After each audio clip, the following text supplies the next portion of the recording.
Welcome everyone. In the previous class we have discussed how translation, that is we have discussed a little about translation.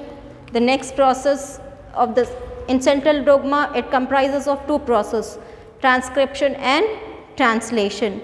In transcription, the DNA is transcribed into RNA. Okay, from the template strand of DNA, a new strand of RNA has been formed. So that new strand of RNA has the codes or the sequences or the messages which will be helping in the synthesis of the proteins. That is called as translation. That whole process of translating the codes which are present on the RNA into protein synthesis, that is called as translation. And we have seen this genetic code. What is the genetic code?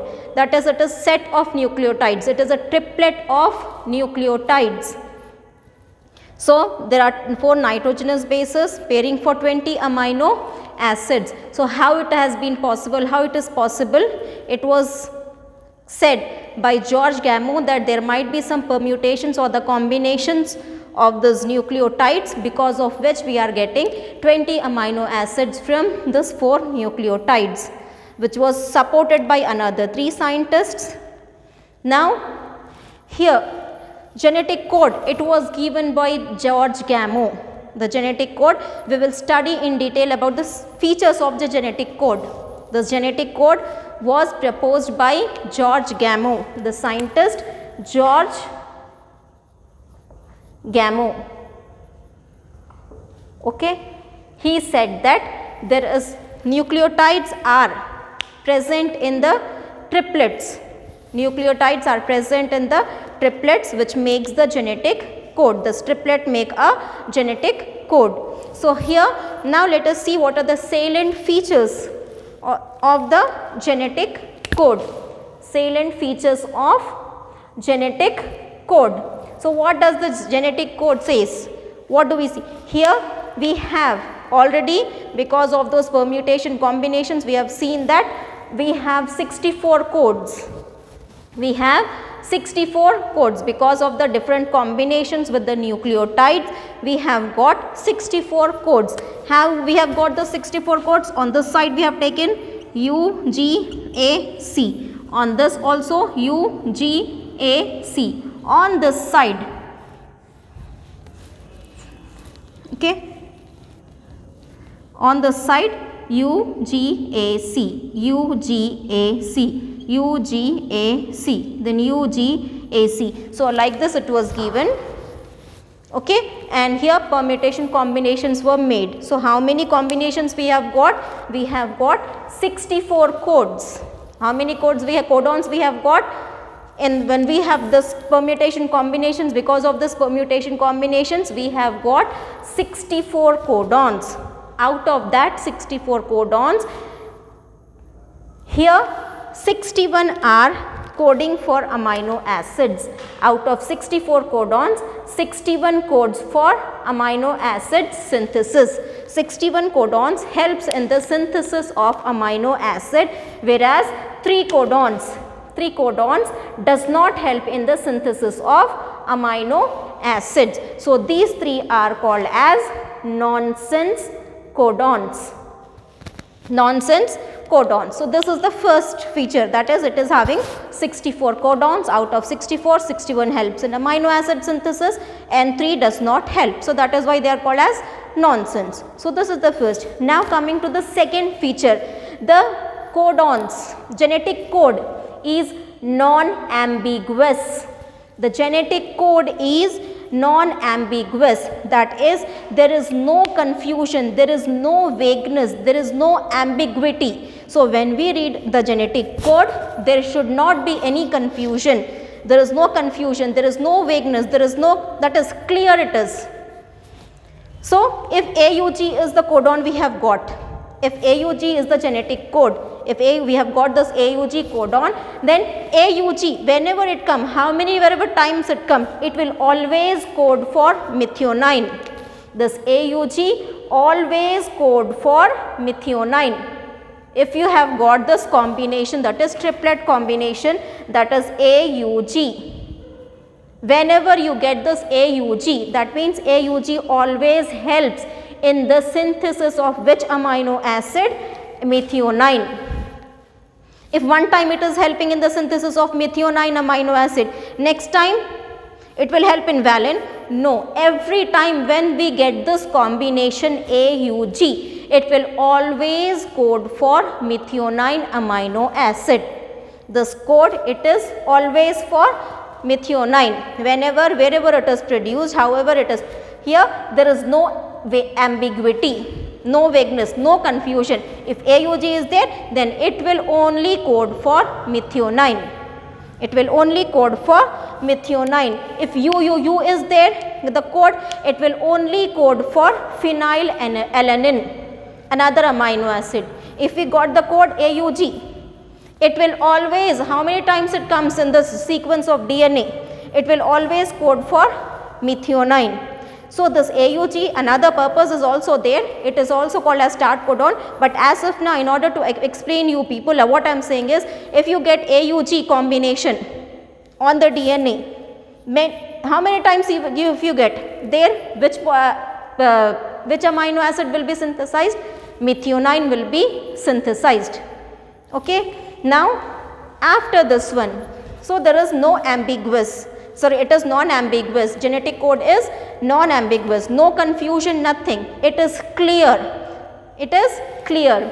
The third point is, the third feature of this genetic code is, codes are universal. Codes are universal. So if we code it, if we see this code in bacteria, or if we see a code in human being, or if we see the code in animals, wherever, it will always be coding for example, if UUU is there, if UUU, this code is present in bacteria, this code can be found in bacteria, as well as this code can be found in humans, human beings. This code can be found because in our body also DNA is there, in bacteria also DNA is there. So combinations will be made. So if the combination comes UUU, whether it is in bacteria or whether it is in human beings or whether it is in animals or whatever. So here if UUU comes, means then which amino acid will be there? It will only code for phenylalanine. It will only code for phenylalanine. So that is why codes are universal. Whichever the organisms is there, whichever, whether it is bacteria, whether it is human beings, or whether it is animals, whether it is bacteria of this place or another place, bacteria found in this place or bacteria found in some foreign locations, or human beings of this place, India, or human beings of the world, that is another human beings of the world from other regions of the world. If this combination, that is UUU, found is found in the individuals, then it will always codes for the amino acid phenylalanine. So that is why it is said that codes are universal. Codes are universal. The next point, the codes are read out without comma. Without comma. Read out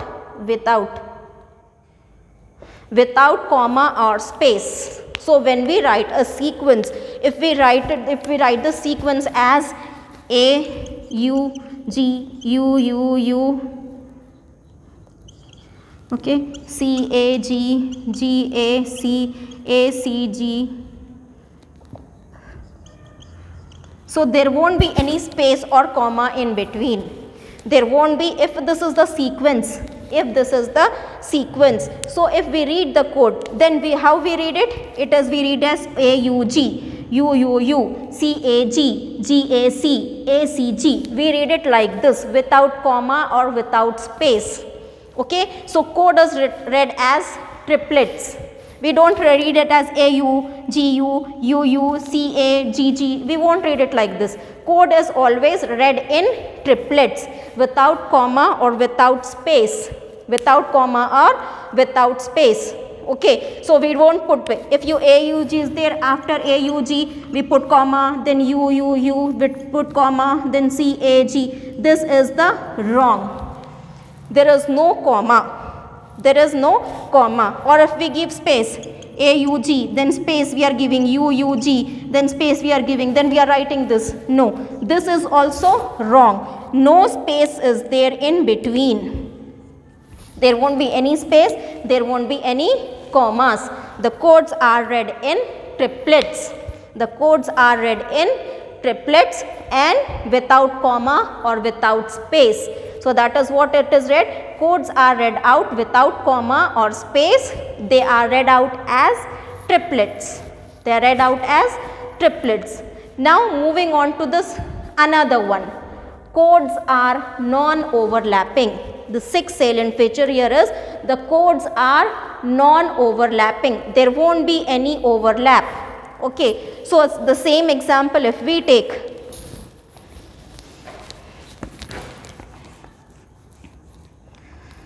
If this is the sequence. If this is the sequence. So we can't read out. For example, first sequence we have read this as AUG. This is the first code. Okay. Then next code UGU, or else you use this GUU. No, it is not read like this. One nucleotide of one code cannot be used for another code. If this is there now, this is AUG, this is one code. Okay, we cannot take this nucleotide from this, we cannot take these nucleotides from this. It is for AUG, then UUU only. Okay, this U cannot be. For example, you were reading CAG now. If you were reading CAG, now if you want to use it as CUCA, it won't be like this. It is not overlapping. When a sequence is given, it is read in triplets only. There is no overlapping. Okay, if it is there, now this will not be a part of this one. This won't become UGU, it won't become.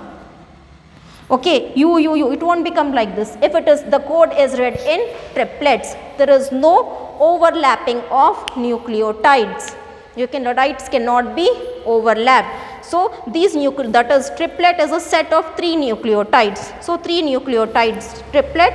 Then if we have to read it, it will be like AUG, UUU, CAG, GAC, ACG. It is read like this, without space, without comma. We read the space like this. There is no space, there is no comma, and there is no overlapping. There is no overlapping. The code is read in triplets in a sequence. Now coming to this one, the sixth one. The start codon AUG performs dual function. 2 functions it performs. The start codon, that is dual function. Here we have out of 64 codons now, one is, that is 3R. One is the start codon. We have seen here AUG is one code. It is one triplet. It is a genetic code. It will always code for methionine. Okay. And this AUG, this is the only amino acid which has dual function. Which has dual function. I am not saying that it is not coding for methionine. It always that is codes for methionine only, whether whatever it is the function which is performing, it will be making methionine only. If we have got this AUG, it will be making methionine only. Okay. But AUG is also performing another function. Apart from preparing methionine, apart from synthesizing methionine, it will also perform one more function. What is that function? It also, that is, helps in the starting of the amino acid. So whenever we make an amino acid, the starting combination will be methionine. Okay, how dual function? For example, if this is the sequence AUG, GCA, CAG, AUG, then GCC, ACC, whatever the sequence we have got. So here now this is the starting. Okay, if the sequence is at the starting, then this is called as start codon. Always the starting will be starting of any amino acid. The first, if protein is made, if a protein is made up of different amino acids. Always in the proteins, the first amino acid will be methionine, because it is the start codon for the synthesis of proteins. Whichever protein we synthesize, the first codon will be of AUG.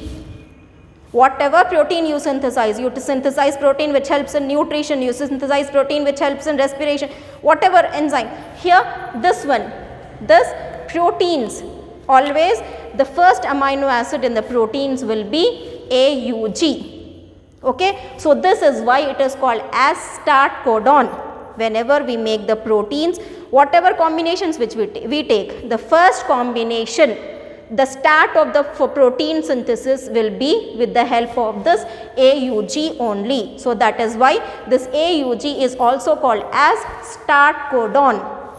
Okay. So, if it comes, if it performs dual function, so if it is at the beginning, then it is called as the start codon. Okay. Now, it is the start codon, this is performing one function, then it has this another amino acid 1, then this amino acid 2, then this is amino acid 3, now here 4, this is 5, amino acid 5, here we have got another AUG, here also it will form methionine, it will form methionine. If it comes in between, it forms methionine, but if it is at the starting, it will be acting as the start codon. If it is at the starting, it will act as the start codon. For every protein synthesis, AUG is the start codon. The starting codon will be AUG. Okay. So, this makes the start of the protein.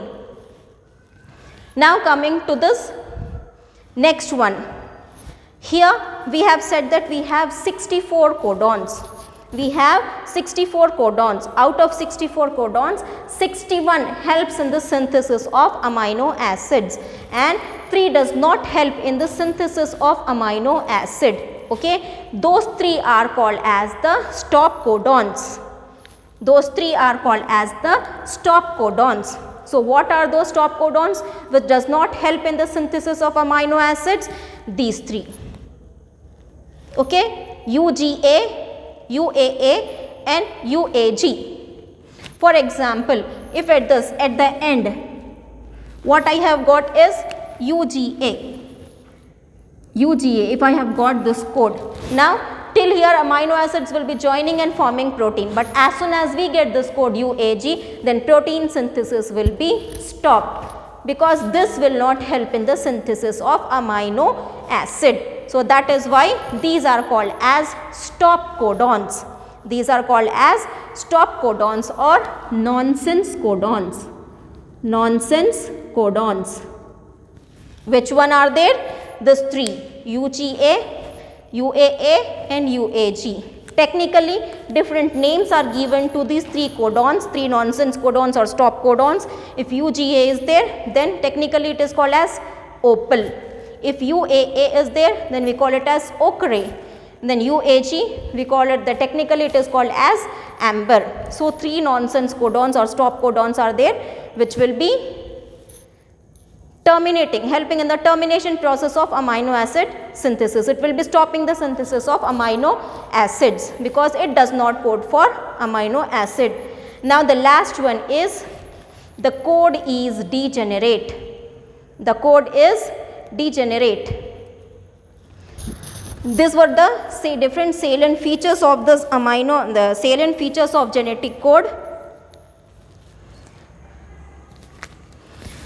So, first is 64 codons, that is second is the genetic codes are non-ambiguous, the third one is codes are universal, the fourth is the codes are read out without comma or without space and they are read in the triplets. Then we have this codes are non-overlapping, there is no overlapping, they are read in triplets in the straight form, no overlapping. Here start codon is always AUG. AUG performs dual function. It helps in the starting of synthesis of protein as well as it will help in the synthesis of methionine amino acid. Then we have 3 stop codons UGA, UAA and UAG, which are also called as the nonsense codons. Now the next is code is degenerate, that is here one code can code for more than one amino acid. So, for different amino acids, we have that is for one amino acid we have more than one code. For one amino acid we have more than one codes. So, that is why the code is degenerate. So, this was all about the different salient features of the genetic code.